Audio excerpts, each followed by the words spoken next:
नमस्कार, आप देख रहे हैं ओपन बुक भारत। बोईठामारी में नवयुक्त विधायक भूपेंद्र राय का भव्य सम्मान। 16 नवंबर अभयापुरी विधानसभा क्षेत्र के नवनियुक्त विधायक भूपेंद्र राय का जोरदार स्वागत व सम्मान किया गया। बोईठामारी बीजेपी कार्यकर्ताओं के पहल पर इंदिरा गांधी महाविद्यालय में आयोजित इस कार्यक्रम में बड़ी संख्या में पुरुष, महिलाएं और स्थानीय लोग शामिल हुए। कार्यक्रम में विधायक भूपेंद्र राय ने गठनात्मक भाषण देते हुए कहा कि वो ग्रामीण क्षेत्रों में सड़क विकास को प्राथमिकता देंगे, साथ ही शिक्षा, स्वास्थ्य तथा अन्य विकास कार्यों पर भी विशेष ध्यान देंगे। विधायक ने क्षेत्र के समग्र विकास के प्रति अपनी प्रतिबद्धता जताई और सभी कार्यकर्ताओं और स्थानीय लोगों का आभार व्यक्त किया।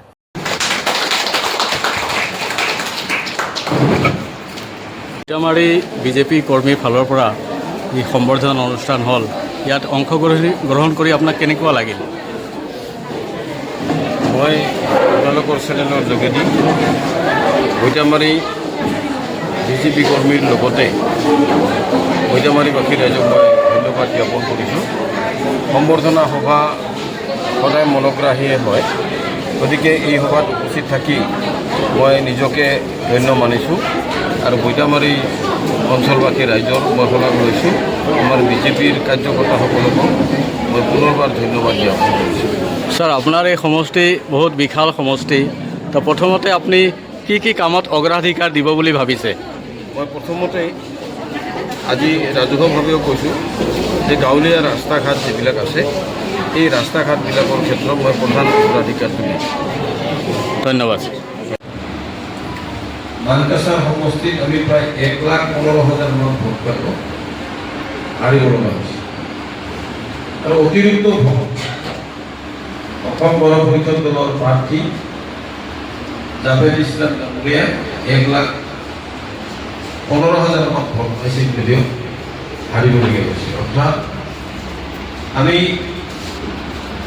সংখ্যালঘু প্ৰধান এলেকাৰ পৰা আমি ভোট আদায় কৰিব পৰা ক্ষমতাটো আমাৰ পৰা নাই। আমি যিমানেই কষ্ট নকৰোঁ কিয়, যিমানেই পৰিকল্পনা নকৰোঁ কিয়, সেই দিশটোত আমি আগবাঢ়িব নোৱাৰিম। যিয়ে নহওক, চৰকাৰ গঠন কৰিবৰ কাৰণে যি 102টা চিটৰ কথা কৈছিলে মুখ্যমন্ত্ৰী ডাঙৰীয়াই, এই 102টা চিটতে আমি জয়লাভ কৰিবৰ কাৰণে সক্ষম হৈছোঁ। এতিয়া আমি কেনেকৈ চৰকাৰখনে আমাৰ সমষ্টি আৰু উচ্চ জাতিৰ মানুহখিনিক নিৰাপত্তা দিব, এই কিছুমান কাম আছে তাৎক্ষণিক। আমাৰ মহিলা ভাই ভনীসকলে কেইটামান এখন দৰখাস্ত আনিছে, তেওঁলোকৰ ৰাস্তাটো হ'ব লাগে, কিন্তু তাৎক্ষণিক। আৰু কিছুমান আছে দীৰ্ঘম্যাদী, যিবিলাকৰ কাম মোটামুটি দেখা পোৱা নাযাব, সেই কামবিলাক ঠিক তেনেধৰণে কাম কৰিলে য'ত অসমীয়া জাতিৰ লগত আমাৰ সনাতনী সংস্কৃতিৰ নিৰাপত্তা স্থায়িত্ব হয়, সেই কথাটোহে আমি মন কৰিব লাগিব।